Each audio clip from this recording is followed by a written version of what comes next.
Hey, college football fans, what up? It's the one and only Cole Thompson here. And Christian Jones believes that Texas, it's back. What do you think? Are the Longhorns ready to claim that title of finally being back to relevancy? That's what the video is today. Let's go ahead and discuss. But if you're new here, welcome on into the channel. Make sure that you like the video, hit subscribe, because we're talking college football every single day leading up to week 1 and well throughout the 2024 season. Make sure that you tell your friends, family, mortal enemies, best of bros, college football aficionados, Longhorns fans, everywhere about this channel, because we're on the race to become the #1 YouTube show talking about our favorite sport, but also the #1 college football community on YouTube. Make sure that you follow me on all the socials: TikTok, Facebook, Instagram, Twitter, at Mr. Cole Thompson. And make sure that if you have a question that you want read live on air, you email me, colethompsonwriting@gmail.com, or at Mr. Cole Thompson, slide in the DMs. So Christian Jones, the new offensive tackle for the Arizona Cardinals, was asked during rookie minicamp, does he believe Texas is, I can't say it, B-A-C-K. I'm going to go ahead and spell it out because that's the best I could probably do at this point. And in layman terms, yes, he does believe so.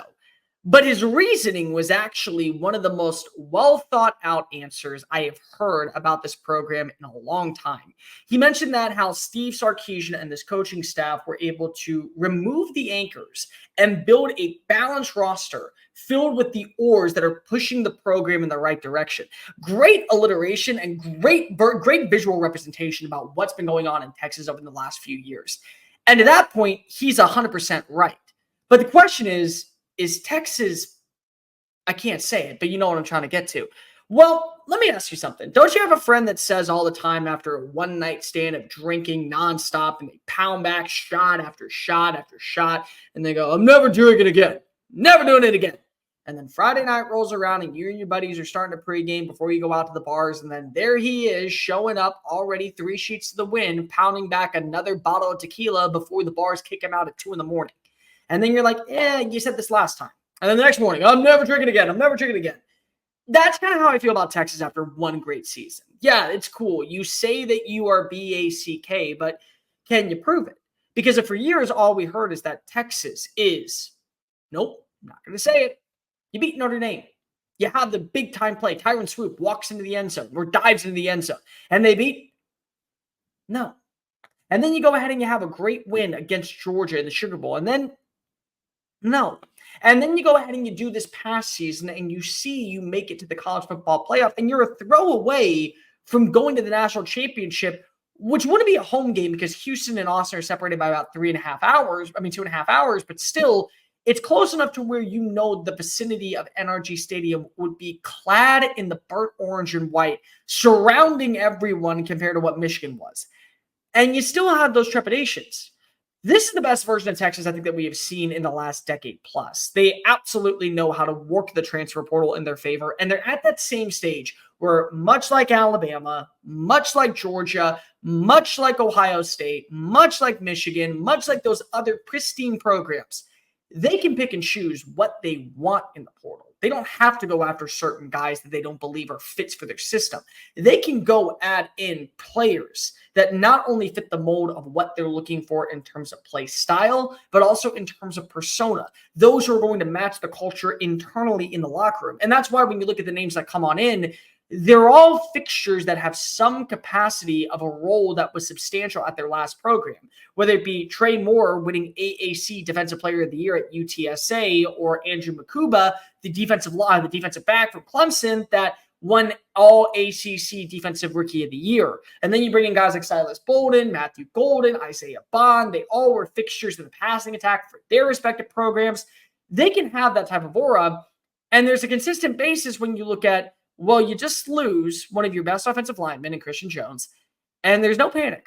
None whatsoever. Because if you know the guy waiting in the wings is about ready to step up and have a phenomenal season. And on top of that, you already have 3 returning starters with ample experience that all are going to be draft eligible, whether it be in 2026 with DJ Campbell, 2025 with Kelvin Banks, Jake Majors, who has 30-plus starts under his belt. Yeah, you feel good about Texas going into their year, especially as newcomers to the SEC. I've said this before. Texas is going to grab their chair and just walk into the SEC office on July 1st and take a look at the big boy table where Alabama sits, where Georgia sits, where I don't really know who else is sitting there right now. Maybe you throw LSU into the mix. If you wanted to, you can probably say maybe Tennessee. Right now, definitely Ole Miss and Missouri after last season. And then they'll go, hey, thanks for inviting us to the conference. Missouri, go back to the little kids table. I'm running the show. And kind of, you think about it, they've earned it because of what they just did last season and what the aura is around this team.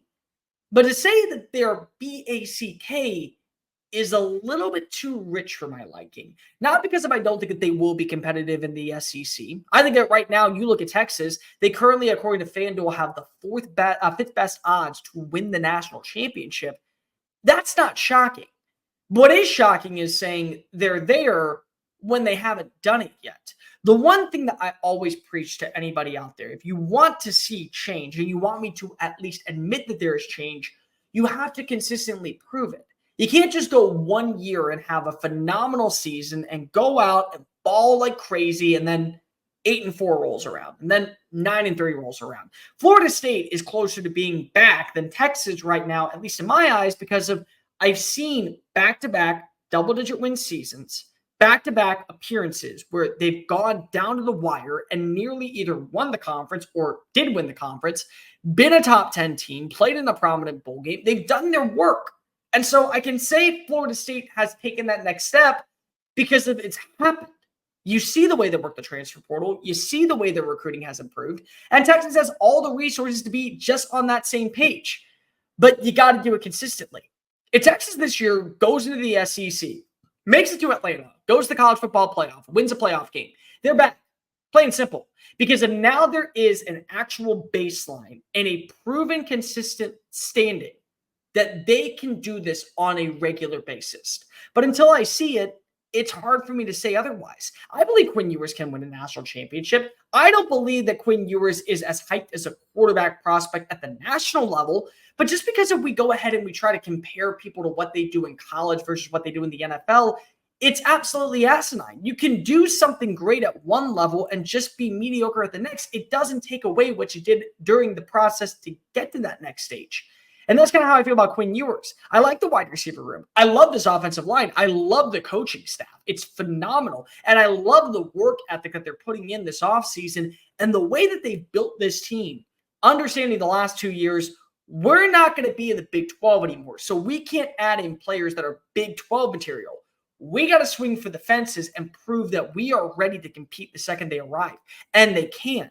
And they have. And in that sense, yes, that's where Texas can say, we're back. We are right there alongside the LSUs, the Alabamas, the Michigans, everybody else when it comes to setting a standard and a goal for the year.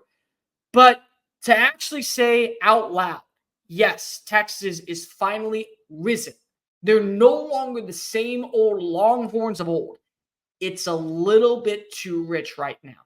In 6 months, we may be talking about Texas going to the semifinals. Once again, we may be talking about Texas going to a national championship in 7 months. And at that point, they've earned the right to say it's a new version of the Longhorns and one that is sustainable past this season.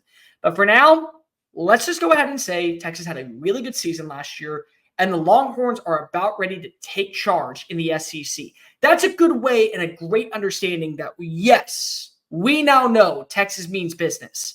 But it may take at least a season to get to that level of what we want when it comes to being BAC. I'm not going to spell it out. You know what I'm trying to say. But let me know in the comment section down below. Do you think Texas is that word? Do you think that they need one more season in the SEC to prove to everybody, yes, they are here to stay for the long haul? Make sure that you like the video, leave a comment. Make sure that you hit subscribe and tell your friends, family, mortal enemies, Longhorns everywhere, college football aficionados everywhere about this channel, because we're talking college football every single day leading up to week 1. Like, rate, review, follow me on all the socials at Mr. Cole Thompson, and we're going to continue to talk college football nonstop. So hopefully you're back in the not so distant future. I'm Cole Thompson. Until next time, folks, later.